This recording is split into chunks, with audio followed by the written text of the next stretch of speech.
Some of us were talking a little bit about sports when we were waiting for the food to be all arranged and ready to eat, and I learned a lot listening in. I know just about all of us enjoy at least watching sports and at one time or another played them. I read something recently that kind of jumped out at me, and I thought I'd share it with you because it kind of indirectly deals with our situation as Christians.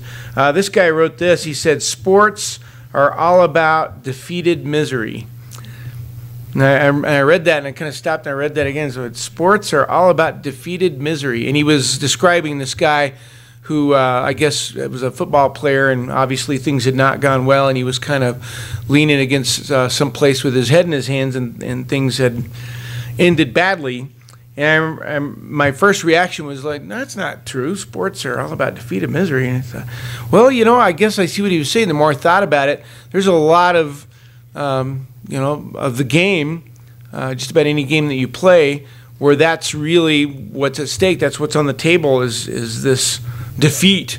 And I guess that's what makes it all the better when things don't turn out that way. So I didn't get it, but I think now I do get it, because a lot of what they pursue most of the time is going to be defeated misery. Even winning streaks come to an end. That's what's interesting about these times. There's a lot of these men and women who are at the highest moment of their life. They're getting medals and attention and maybe some rings and awards and things like that. But it only lasts for so long. For that moment, it's a shining moment. But you know that the world is filled with people who once had that and now it's not here. Well, what it made me think of is I remember hearing about a pro golfer. He made his living at playing golf, and they asked him, they were interviewing him, and they said, what's the best moment for you? And he had to think about it for a second. He said, well, it's just before I make the ball to the hole. When I'm putting and I know I'm going to get it in, says it's not when it goes in, it's just before, because the moment that it actually goes in the hole, it's all downhill from there. There's the elation, there's the win, there's the victory, but the fading has begun. And I think he kind of captured not only what's true about sports, but just about life. Anything that the world has to offer is a very temporary pinnacle, a very temporary success. The world has victories to offer. Some, like tomorrow and throughout the week and throughout our lives, will be moments where we say, okay, great, it worked out. Little victories here and there, maybe some big victories. But for the most part, when it comes to a worldly victory, it's mostly partial or temporary or kind of iffy. It's kind of like, well, it's kind of a victory, or it's incomplete. And I got to thinking that this is not like God's version of victory at all.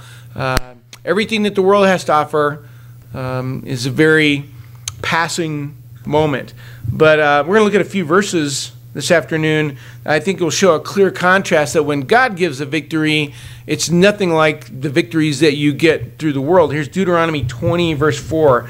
These first two verses from the Old Testament having to deal literally with battles and victories in that sense. Certainly not sports at all, but fighting for their lives. But you'll notice right away as we look at these verses that the victories that God provides are over the top. Not only do they happen, not only are they complete, but they're permanent if people will allow it to be. Here's Deuteronomy 20, verse 4. For the Lord your God is the one who goes with you to fight for you against your enemies to save you. So it's pretty essential that he be involved. If there's going to be a victory, if he's involved, it will happen for sure. It's kind of, we were talking about in class this morning, the victory against Assyria. That was a thorough victory. He didn't just send an angel into the camp to kind of stir up trouble or discourage them. He removed them. Joshua 10, verse 8. This will give you an idea of the thoroughness of God's victory. When he got involved, it was over. The struggle was very quick, and the victory was very clear. Joshua 10, verse 8. The Lord said to Joshua, and you probably remember Joshua dealt with a lot of battles, but notice what he says in this case. Joshua 10, verse 8, the Lord said to Joshua, do not fear them, for I have given them into your hands. And notice this, not one of them shall stand before you. It's not going to be a partial victory. It's going to be complete and total, overwhelming victory. Then if you go to John 16, you'll notice the same tone of voice, the same theme in what Jesus accomplished. So here's John 16, verse 33. And you'll notice not only is the victory impressive, but what was defeated is impressive. John 16:33. These things I have spoken to you, so that in me you may have peace. In the world you have tribulation, but take courage, I have overcome the world. He took on the world and he won.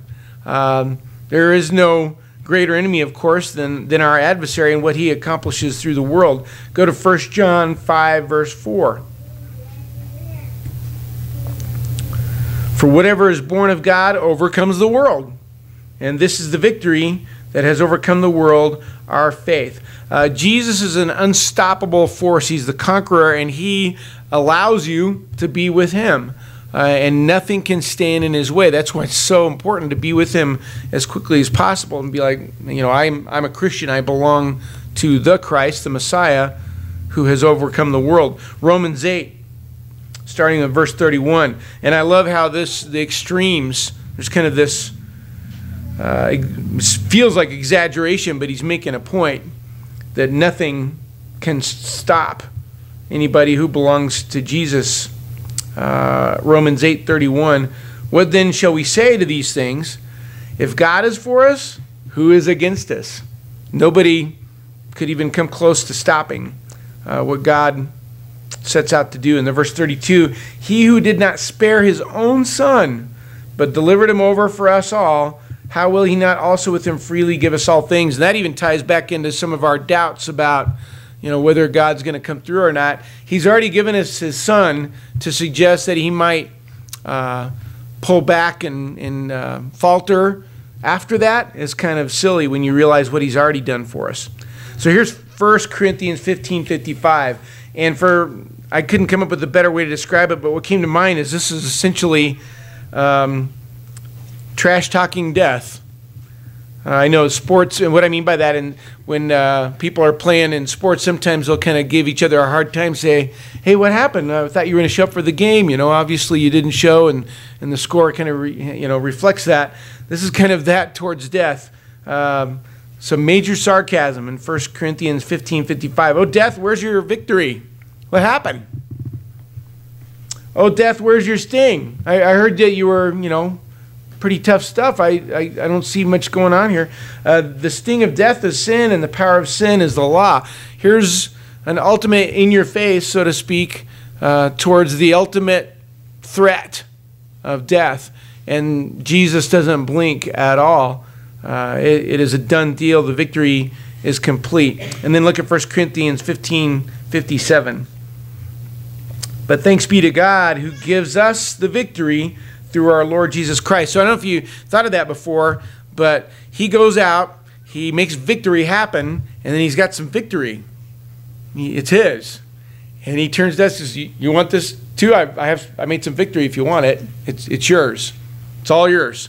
Yeah, death's coming, but if you want, you can have this victory that I made through the righteousness that I fashioned, and it's yours, as if it was always yours.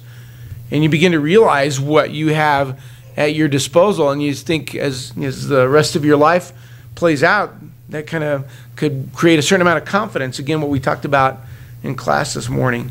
Go to Romans 8:37 one more time. So Isaac read for us. And I love, again, this extreme description. Romans 8:37. But in all these things we overwhelmingly conquer through him who loved us. It does not say, but in all these things we conquer. That'd be a completely different description. It is overwhelmingly. It's overwhelming to the enemy, and it's kind of overwhelming to us to realize there's nothing there. There's nothing to stop us. The Assyrians are gone. All the anxieties that are laid out before you, they might as well be gone, and they will ultimately. It's kind of exciting to realize that the victories of the world are not what we're talking about. Living on the level of the world, there will be victories. There'll be some nice shining moments. But like I mentioned, they quickly fade.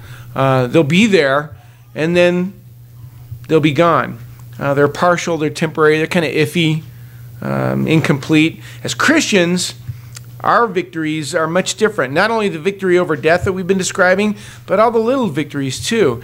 The little conversations that you're going to have in the near future, and the little ways that you're going to encourage people and direct them and help them and be the light that you need to be, those are lasting and complete and eternal and profound. That's pretty amazing when you consider that we overwhelmingly affect the world in that fashion. It'd be a shame to not take advantage of it. And so the win is in place. The victory has been made, and Jesus is offering you that. Without it, it is a complete and utter devastating loss. With it, it's the ultimate overwhelming victory. And it's good news to wake up every morning and realize you won, and you're on your way to heaven. I want to make sure that that's true for everybody here this afternoon. Before we're dismissed, we're going to sing a song of encouragement. If there's anybody here who is not 100% sure that that victory is theirs, we would encourage you to either come forward or let somebody know where you're at, and we will make sure that you have what you need and what needs to be done to make sure you're right with God. And we'd encourage you to make that decision when we stand together.